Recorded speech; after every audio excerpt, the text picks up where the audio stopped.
এসো মোর দক্ষ।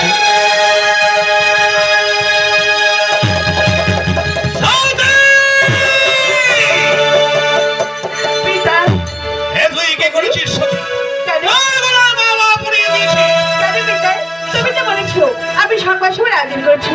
সংবাদ সভায় কি তুই তোর মনে মতো পতি বেছে পিতা। আমি সংবাদ সভায় এসেছি, আমি আমার মনে মতো পতি বেছে নিচ্ছি, নাকি তুমি জামাতা বলে স্বীকার করে?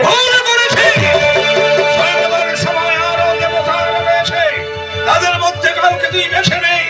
শ্মশানে ছাড়ি এই পাগল ভোলাকে তুই পতি রূপে বরণ করে নিয়েছিস। শ্মশানে মশানে যার স্থান, এই যে ছাই হর্ষ মুখে জলার স্বামী যে ভূত হয়েছে, সেই শ্মশানে ছাড়ি এই পাগল ভোলাকে তুই মালা পরিয়ে দিয়েছিস।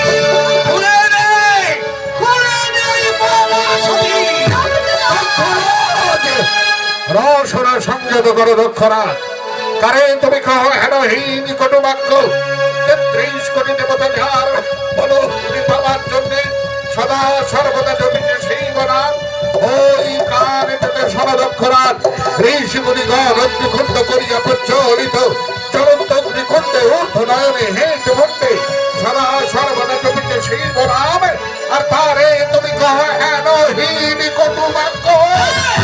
দক্ষরা, আগে তোর কন্যা সতীর আমি পানি গ্রহণ করেছি। তুই যদি সতীর পিতা না হয়ে অন্য কেউ হতিস, এই মুহূর্তে ত্রিশূল আঘাতে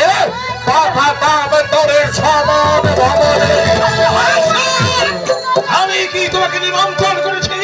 অনাহুত কেন এসেছ এখানে? সতী, সতী, এ ভুল তুই কেন করেছিস? এ তোকে সুখী করে দেয়। ওর ক্ষমতা কোথায়? শ্মশানে মশানে যে থাকে, প্রভাতে উঠে বিষ বিস্তার করে ভিক্ষা করে দৌড়ে দৌড়ে সেই ভাঙর ভোলা মহেশ তোকে সুখী করবে।